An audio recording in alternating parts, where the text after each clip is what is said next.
The night air was crisp, the streetlights casting long, golden shadows across the pavement. 16-year-old Tyrell Jackson was walking home, earbuds in, listening to a podcast about college admissions. He felt good, proud even after a productive evening at his friend Michael's house, where they'd been working on their college application materials. He was wearing his navy blue Letterman jacket, the embroidered TJ standing out sharply. Home was just 3 blocks away. Suddenly, the world went silent. A patrol car, headlights off, had silently rolled up to the cross street. In an instant, a powerful spotlight erupted from the vehicle, pinning Tyrell in its blinding glare. He instinctively threw up a hand to shield his eyes and stopped walking. The passenger door swung open.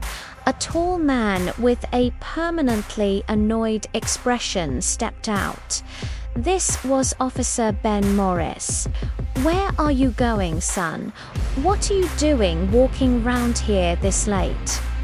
Morris's voice was clipped, demanding. Tyrell pulled out his earbuds, letting them rest on his collar. He made a conscious effort to keep his hands visible, just as his parents had taught him. "Officer, I live right up the street," he explained calmly. "I'm just walking home from my friend Michael's house." Officer Morris began to walk slowly, deliberately, his presence forcing Tyrell to remain facing the blinding light. "Michael, huh? In one of those big houses," Morris said, his words dripping with a contempt that made Tyrell's stomach clench. "You look like you got lost, kid. This isn't where people like you usually hang out."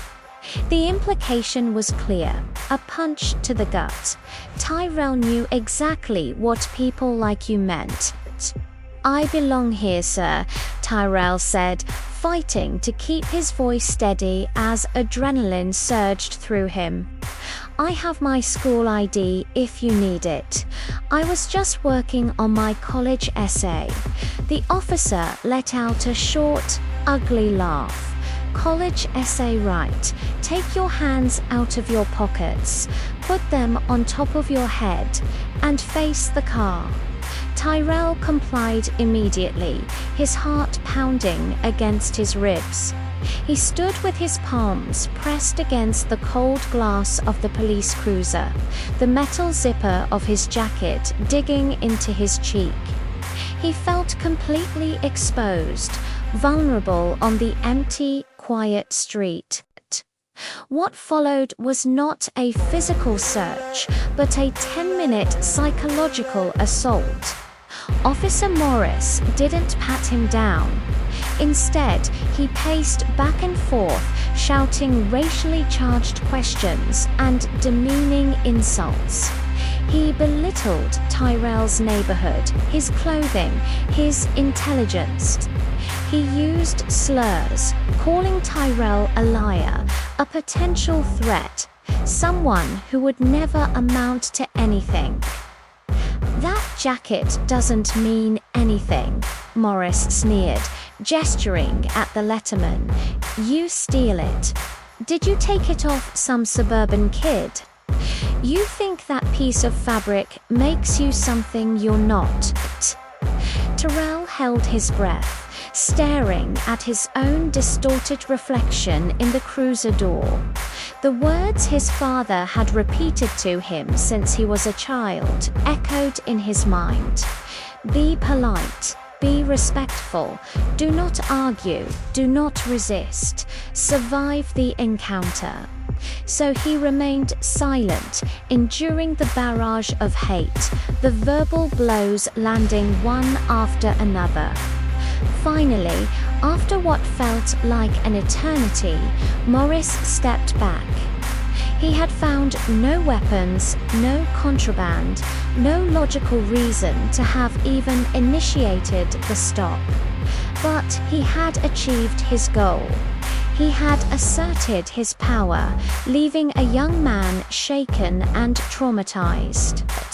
"Get out of here," Morris threatened, his voice low and menacing. "And don't let me catch you loitering again, or we'll finish this down at the station." Without waiting for a response, he got back into his car and sped off, leaving the quiet street even quieter than before. Tyrell slowly lowered his hands and turned away from the cruiser. He started the final 3-block walk home. He hadn't been physically harmed, not in a way you could see. There were no bruises, only the lingering chill from the cruiser's glass and the faint scrape on his cheek. But the verbal assault had inflicted a wound far deeper, one that was invisible but incredibly heavy. He didn't just feel profiled, he felt fundamentally rejected, dehumanized. It was a feeling far heavier than any badge the officer could ever pin on himself. That night, sleep didn't come easily for Tyrell. The officer's words replayed in his head, a toxic loop of insults and accusations. The feeling of powerlessness was suffocating. The next morning, at the breakfast table, his parents noticed his quietness immediately. His usual cheerful energy was gone, replaced by a somber cloud. "What's wrong, Ty?" his mum asked, her brow furrowed with concern. Tyrell hesitated. He didn't want to worry them, to add another burden to their shoulders. But the weight of the experience was too much to carry alone. He recounted the entire incident, his voice barely a whisper at times, as he repeated the slurs the officer had used. He saw the flicker of recognition in his father's eyes, the sad, tired understanding of a man who had faced his own versions of Officer Morris throughout his life. His mother's face hardened, a mixture of anger and fierce protectiveness. "We're filing a complaint," she said, her voice firm. "This is not okay. We will not let this go." Filing the complaint was an ordeal in itself. It meant reliving the humiliation, describing the experience to an internal affairs officer who listened with a detached, procedural air. They were given a case number and told it would be looked into. Weeks turned into a month. The family heard nothing. The silence from the police department was as loud and deafening as the spotlight had been that night. It sent a clear message. Officer Morris operated with impunity. His history of aggressive stops and complaints, which they later learned about through a community advocacy group, was a known issue, but one that was seemingly tolerated. The incident changed something in Tyrell. His sense of safety in his own neighborhood was shattered. Every time he saw a patrol car, his muscles tensed, his heart rate quickened. The 3 blocks to his home, once a short, mindless stroll, now felt like a gauntlet. He started getting rides from friends or asking his parents to pick him up, avoiding walking alone at night altogether. The psychological toll was immense. His grades, once stellar, began to slip. He felt distracted in class, the officer's sneering face appearing in his mind's eye. On the basketball court, his focus was gone. His coach pulled him aside, asking if everything was all right. Tyrell just shrugged, unable to articulate the invisible weight he was carrying. He felt a growing sense of anger and injustice, not just for himself, but for every other person who had been treated the same way. He started researching. He read about contempt of cop arrests, about the history of racial profiling, about the legal grey areas that allowed for encounters like his to happen with little to no accountability. His college essay, once a hopeful exploration of his future in sports medicine, took a sharp turn. He started writing about his experience. He wrote about the dual reality of being a young black man in America, celebrated on the basketball court, but viewed as a threat on the street.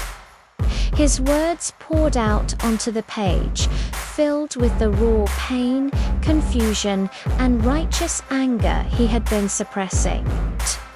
Writing became his therapy, a way to process the trauma and reclaim his own narrative. He wrote about how the officer's uniform was supposed to represent protection, but for him, it had become a symbol of persecution. He argued that the deepest wounds aren't always physical. They are the wounds to one's dignity, to one's sense of belonging. The essay was powerful. It was honest. When his English teacher read it, she was moved to tears. "Tyrell," she said, "this is more than just a college essay. This is a testimony." Her validation was a small but significant comfort. It was a reminder that his voice mattered, that his experience was real and deserved to be heard. Tyrell didn't know if Officer Morris would ever face consequences. The system seemed designed to protect its own. But he was no longer silent. The encounter had forced him to grow up faster than he should have, stripping away a layer of youthful innocence. But in its place, it had forged a new sense of purpose. He was still Tyrell Jackson, the dedicated basketball player, the aspiring student. But he was also now a young man who understood the world in a much harsher, more complex way. He had walked through a fire and come out changed, not broken. The 3 blocks to his home were no longer just a physical distance. They were a symbol of a journey he was now on. A journey to fight for a world where no one has to feel like a stranger in their own neighborhood. If you or someone you know has experienced something similar, please know you are not alone. Resources like community advocacy groups and legal aid societies can offer support and guidance. Talking about mental health is a sign of strength, and seeking help from a therapist or counselor can make a world of difference. Thank you for watching. Please consider subscribing for more stories that matter.